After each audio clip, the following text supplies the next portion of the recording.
হরে কৃষ্ণ, রাধে রাধে, জয় গৌর, জয় নিতাই।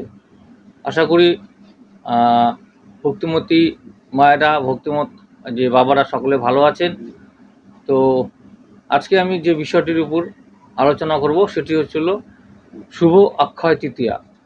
তো 10ই মে, অর্থাৎ এই মাসের মাত্র আর 5টা দিন বাকি আছে।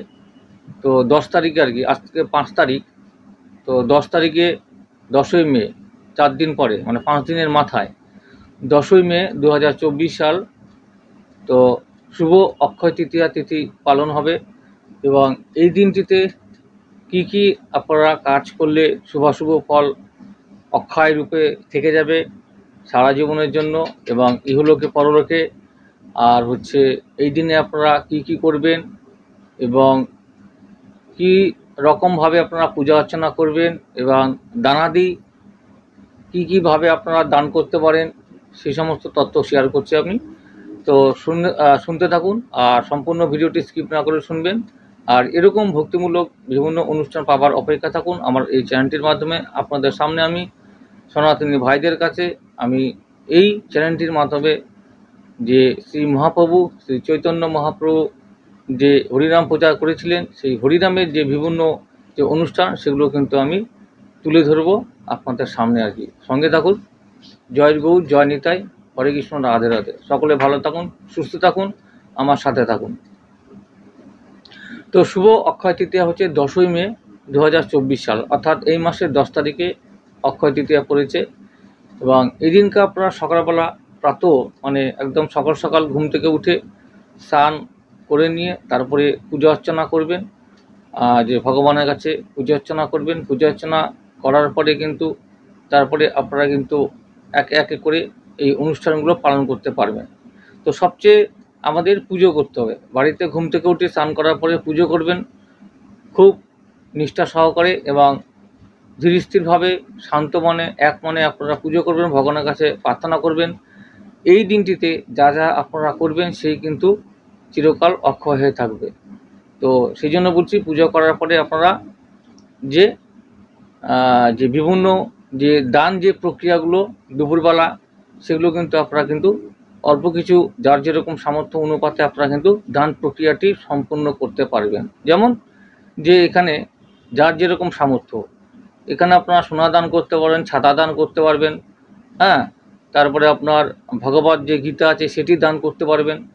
তো ভগবত যে গীতা বা ভগবত যে মহাপুরাণ, তো সেই কিন্তু আপনারা সেই মহাপুরাণও যদি আপনারা যে দান করতে পারেন কাউকে, যে পড়বে বা পড়তে জানে বা পড়তে ইচ্ছুক, তো সেটি কিন্তু তার চেয়েতে কিন্তু আর কিন্তু বড় কোনো ফল হয় না ভগবদ গীতা দান এই দিনটিতে, অক্ষয় তৃতীয়া দিনে। তো আপনারা বাড়ির যারা আশেপাশে যে সমস্ত লোকেরা আছে বা যারা ভক্তিমতী মায়েরা বাবারা আছে, তাদেরকে আপনারা কিন্তু, তো ভগবত পুরাণ আপনাদের দেওয়ার কথা বলছি না, আপনারা যদি ভগবত গীতাও যদি আপনারা দেন, সেটাও কিন্তু অনেক পুণ্য লাভ করবেন। আর তার সাথে সাথে কাউকে ছাতা দান করতে পারেন বা বিস্কুট, তার সাথে একটা জলের বোতল দান করতে পারেন। হয়তো পথে বেরোলেন কোনো না কোনো কাজে, বাজারে গেলেন, সেই সময় যদি রাস্তার ধারে কোনো যে দরিদ্র যে আমাদের যে ভক্তরা বসে থাকে, অর্থাৎ ভিক্ষুক যারা ভিক্ষা গ্রহণ করে জীবিকা নির্বাহ করে, তো সেই ভক্তিমতী মায়েদেরকে বা বাবাদেরকে আপনারা কিন্তু এই জলের বোতল এবং বিস্কুটের প্যাকেট একটি করে হলেও কিন্তু আপনারা দান করতে পারবেন। আর যদি আপনাদের সামর্থ্য অনুপাতে থাকে, তো আরও অনেক কিছু, অনেক বড় ধরনের জিনিস আপনারা কিন্তু তাদেরকে দিয়ে দান করতে পারবেন। তো সেটি কিন্তু অক্ষয় হয়ে থাকবে। তো এরকম করে আপনারা দিনটিকে পালন করুন এবং সদ্গুরু, যে আপনাদের যে গুরু আছে তার কাছে গিয়ে যদি আপনারা যে কোনো বস্ত্র দান করেন, ধুতি, ছাতা, অর্থ, এই সমস্ত দান করা কিন্তু সেদিনকার খুবই ভালো। বিশেষ করে যার যার যে গুরুদেব আছে, গুরু বাড়িতে গেলেন, তো যেতে পারলে খুবই ভালো। না হলে আশেপাশে যে সমস্ত সাধু সন্ন্যাসীরা আছে বা বৈষ্ণব যারা আছে, তাদেরকে আপনারা কিন্তু এই সমস্ত কিছু দান অবশ্যই করবেন। তো এই দান মানে অক্ষয় তৃতীয়ার দিনে কিন্তু খুব একটা মূল্যবান দিন, অর্থাৎ যা কিছু করবেন আপনার জীবনে কিন্তু যে অক্ষয় হয়ে থাকবে। এটি যদি এই জন্মে তো আপনারা ফল পাবেনই এবং পরজন্মেও কিন্তু এর কিন্তু আপনারা কিন্তু ফল পেয়ে যাবেন। তো এই জন্য অক্ষয় তৃতীয়ার দিনে অনেক গুরুত্বপূর্ণ কাজ সম্পূর্ণ হয়েছে, যেগুলো অনুষ্ঠানগুলো হয়ে থাকে। যেমন বলছি আমি, আমাদের মায়াপুর নবদ্বীপে যে হচ্ছে অর্থাৎ চন্দন যাত্রা উৎসব হয়, 21 দিন ধরে চলে। সেই চন্দন যাত্রা উৎসব পালিত হয় এই দিনটিতে, শুরু করে 21 দিন পর্যন্ত। পুরীর জগন্নাথ মন্দিরের যে রথযাত্রা, সেই রথের যে কাজ, অর্থাৎ সেই কাজের প্রক্রিয়াটি শুরু হয় কিন্তু এই সেই দিনেই আর কি, অর্থাৎ অক্ষয় তৃতীয়ার দিন থেকে শুরু হয় রথের কাজ। এছাড়াও যে বৃন্দাবনে যে বাঁকে বিহারী আছে, বাঁকে বিহারী, তো বৃন্দাবনে কিন্তু বাঁকে বিহারীর চরণ দর্শন কিন্তু এই অক্ষয় তৃতীয়ার দিনটিতেই আপনারা করতে পারবেন বা দেখতে পাবেন, এই অক্ষয় তৃতীয়ার দিন বাঁকে বিহারীর চরণ দর্শন। এছাড়াও বৃন্দাবনে নবদ্বীপে যে নৌকা অর্থাৎ বিহার, যে ভগবানের যে নৌকা বিহার করা হয়, সেটাও কিন্তু এই দিনটিতেই করা হয়। তো এছাড়াও পরশুরামের যে আবির্ভূত হন আমাদের মর্তলোকে, এই পৃথিবীতে ধরাধামে, তো পরশুরাম, ভগবান পরশুরাম কিন্তু আবির্ভূত হয়েছেন, অর্থাৎ পরশুরাম যে জয়ন্তী হিসাবেও সেই দিনটি উল্লেখিত আছে। আর এছাড়াও যে এই দিনটিতে কিন্তু যে কেদারনাথের যে হচ্ছে মন্দির আছে, তো সারা শীতকালে তো বন্ধ থাকে দুয়ার, আর অক্ষয় তৃতীয়ার দিনে কিন্তু কেদারনাথের মন্দির কিন্তু গেট কিন্তু মানে খুলে দেওয়া হয় এই দিন থেকেই।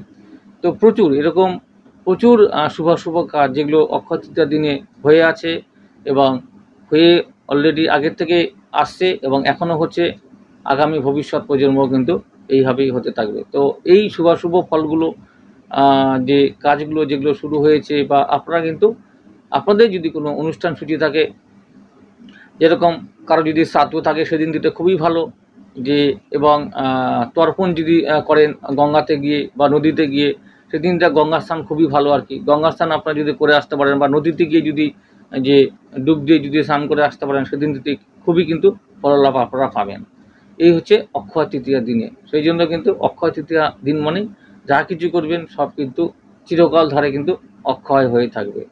তো আপনারাও করবেন, আমিও যথাসাধ্য আমি চেষ্টা করব, আমি এই সমস্ত কাজগুলো করার মধ্যে চেষ্টা করব। কারণ আমার যে গুরুদেব অর্থাৎ দীক্ষাগুরু, আমাদের যে দীক্ষাগুরু আছে, তো দীক্ষাগুরু শ্রী আশুতোষ গোস্বামী, তো সেই পেয়ে গেছে আমার গুরুদেব। তো তার বাড়িতে আমি যাব, গৃহে যাব, সেখানে গিয়ে আমার জাস্ট সামান্য কিছু আমি যে গুরুমা আছে, গুরুমাকে দর্শন করে এবং বিগ্রহ দর্শন করে আমি যা কিছু করার যে কার্যকলাপ আমি বা ক্রিয়া সম্পাদন আমি করে আসবো ওখানে গিয়ে।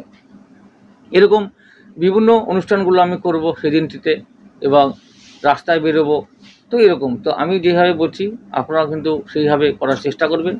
যেহেতু অক্ষয় তৃতীয়ার দিন একটা গুরুত্বপূর্ণ দিন, এটি কিন্তু সারা জীবনের অক্ষয় হয়ে থাকবে, যা কিছু করবেন অক্ষয় হয়ে থাকবে, আপনার কাছ থেকে কেউ নিতে পারবে না। ভগবান ঠিক আপনাদেরকে কিন্তু এই অক্ষয় তৃতীয়ার যে কাজগুলো করবেন তার কিন্তু অবশ্যই কিন্তু দান ভগবানের কাছ থেকে কিন্তু আপনারা কিন্তু পেয়ে যাবেন। তো ভগবানকে আপনারা ভক্তি করুন, শ্রদ্ধা করুন, ভগবানের হরিনাম সংকীর্তন জপ করুন। হরিনাম মহামন্ত্র যে অর্থাৎ এই মহামন্ত্র আপনারা প্রত্যেক দিন জপ করবেন। হরে কৃষ্ণ কৃষ্ণ কৃষ্ণ হরে হরে, হরে রাম রাম রাম হরে হরে। তো ভগবানের শ্রীকৃষ্ণের যে মন্ত্র, অর্থাৎ সেই মন্ত্রটি আপনারা পাঠ করতে পারবেন। হে কৃষ্ণ করুণা সিন্ধু দীনবন্ধু জগৎ পাতে গোপেশ গোপিকা কান্ত রাধাকান্ত নমস্তুতে।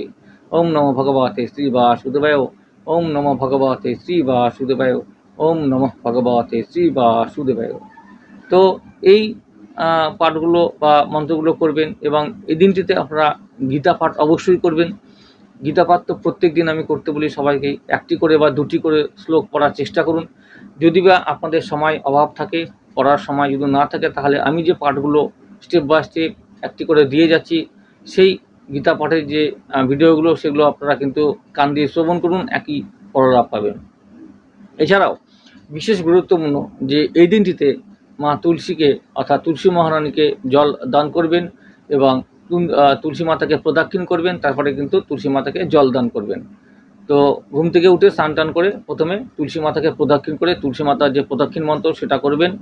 জানি কানি চ পাপানি ব্রহ্মা হত্যাদি কানি চ তানি তানি পুনঃশান্তি প্রদক্ষিণ পদে পদে, এটি করবেন। তো এটি করার পরে তারপরে তুলসী মা বা তুলসী মহারানীকে জল দেবেন আপনারা। তো জল দেওয়ার যে মন্ত্র সেটাও আছে, ওং গোবিন্দ বল্লভাং দেবীং ভক্ত চৈতন্য কারিণীম স্থাপয়ামি জগদ্ধাত্রী কৃষ্ণ ভক্তি প্রদায়িনী। এই মন্ত্রটি আপনারা কিন্তু করবেন এবং জল সেখানে দিবেন। তুলসী যে আরতি অর্থাৎ ধূপবাতি যখন দেখাবেন সেই সময় তো আপনারা জানেন তুলসী মায়ের বা তুলসী মহারানীর যে আরতি, নম নম তুলসী কৃষ্ণ প্রিয়সী, যে এই যে মন্ত্রটি আছে অর্থাৎ গানটি আছে সেটা গানের সুরে আপনাদেরকে করতে হবে। নম নম তুলসী কৃষ্ণ প্রেয়সী, নম নম নম তুলসী, নম নম। তো এই যে মন্ত্রটি বা গানটি গানের সুরে আপনারা করবেন যখন ধূপবাতি দেখাবেন, তুলসী মহারানীকে তুলসী দেবীকে আরতি করবেন, সেই মন্ত্রটি পাঠ করবেন। যা যা বললাম বিশেষ করে এই কাজগুলো অবশ্যই করবেন। করে ঠোরে এই দিনটিকে হরিনাম সংকীর্তন যতটুকু সময় বেঁচে থাকবে হাতে আপনার, হরিনাম সংকীর্তনের মাধ্যমে কিন্তু আপনাদেরকে দিন কাটিয়ে উঠতে হবে। অর্থাৎ ঘরে বসে আপনারা মালা জপ করুন, হরিনাম সংকীর্তন করুন, বা কোথাও ভাগবত পাঠ হচ্ছে সেখানে গিয়ে বসুন আসরে, সেখানে পাঠ শুনুন, এবং কারো বাড়িতে যদি পাঠ হয় সেখানে গিয়ে পাঠ শুনুন, অথবা নিজের ঘরে বসে আপনারা হরিনাম করুন বা পাঠ করুন, জপ করুন। এই সমস্ত যে কাজের মধ্যে দিয়ে আপনাদেরকে দিনটি কাটাতে হবে, অতিবাহিত করতে হবে।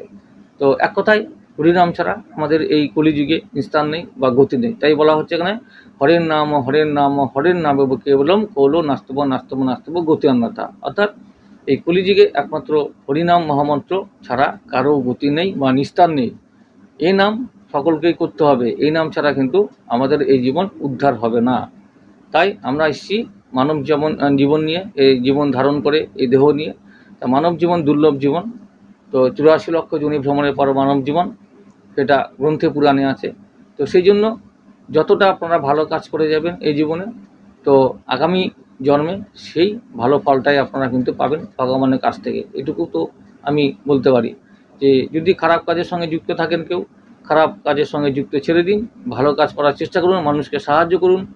আর প্রাণী জগৎকে অর্থাৎ যে জীব জগৎ প্রাণী জগতের যে সেবা সেটি করার চেষ্টা করুন যতটুকুই পারুন। যে কোনো প্রাণীকে কীটপতঙ্গ হোক কাউকে আঘাত করবেন না, তাদের প্রতি প্রেম ভালোবাসা যোগান। তো কোনো কিছু পোকামাকড় মারবেন না। সবার মধ্যে আত্মা বিরাজমান, সবাই কিন্তু আমরা এক একটি জন্মের পার করে কিন্তু সেই রূপগুলো নিয়ে আমাদের এই ধরাধামে মর্তলোকে আসতে হয়। সেই জন্য বলছি আপনারা যত ভালো কাজ করবেন, পুণ্যের কাজ করবেন, ততটাই কিন্তু আগামী যে জীবন সেটি কিন্তু ভালোভাবে আমাদের অতিবাহিত হবে।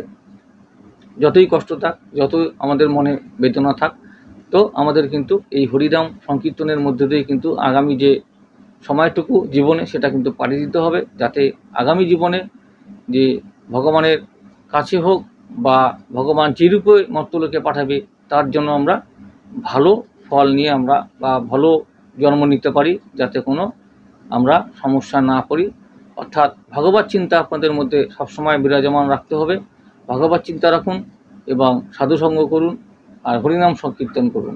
এটি হচ্ছে মহামন্ত্র। চৈতন্য মহাপ্রভু আমাদের আবির্ভূত হয়েছিলেন কিন্তু রাধারানী রূপ নিয়ে, অর্থাৎ শ্রীকৃষ্ণর রূপ স্বরূপ রাধারানী শ্রীকৃষ্ণের মিলিত রূপ শ্রীকৃষ্ণ চৈতন্য মহাপ্রভু। সে মহাপ্রভু আমাদেরকে এই পথ দেখিয়ে দিয়ে গেছে যে হরিনাম করো, হরিনাম ছাড়া কোনো এই জীবের কিন্তু কলিযুগে কোনো জীবের গতি নেই। তো এই হচ্ছে আজকের ভিডিওটি ছিল, আপনারা দেখুন। আর অক্ষয় তৃতীয়ার দিন যা যা করার কথা বললাম সেগুলো আপনারা করার চেষ্টা করুন, এবং চেষ্টা না করতেই হবে, কারণ এই সমস্ত করলে কিন্তু আমাদেরই ভালো এবং মানব জীবনকে আমরা কিন্তু ভালোভাবে এগিয়ে নিয়ে যেতে পারবো। হরে কৃষ্ণ, রাধে রাধে। সকলে ভালো থাকুন, সুস্থ থাকুন, আর আগামী ভিডিও পাওয়ার অপেক্ষা থাকুন। আর ভালো লাগলে রাধে রাধে হরে কৃষ্ণ বলে কমেন্ট করতে ভুলবেন না। আর হচ্ছে আপনারা কিন্তু এইভাবে এই অক্ষয় তৃতীয়ার দিন থেকে আনন্দে কাটিয়ে তুলুন এবং ভক্তিমূলকভাবে ভক্তি মনের মধ্যে নিয়ে বিভিন্ন রকমের যে অনুষ্ঠান যেগুলো বললাম সেগুলোর মাধ্যমে আপনারা কিন্তু কাটিয়ে তুলতে পারবেন। হরে কৃষ্ণ, রাধে রাধে। সকলে ভালো থাকুন, সুস্থ থাকুন। জয় গৌর, জয় নিতাই।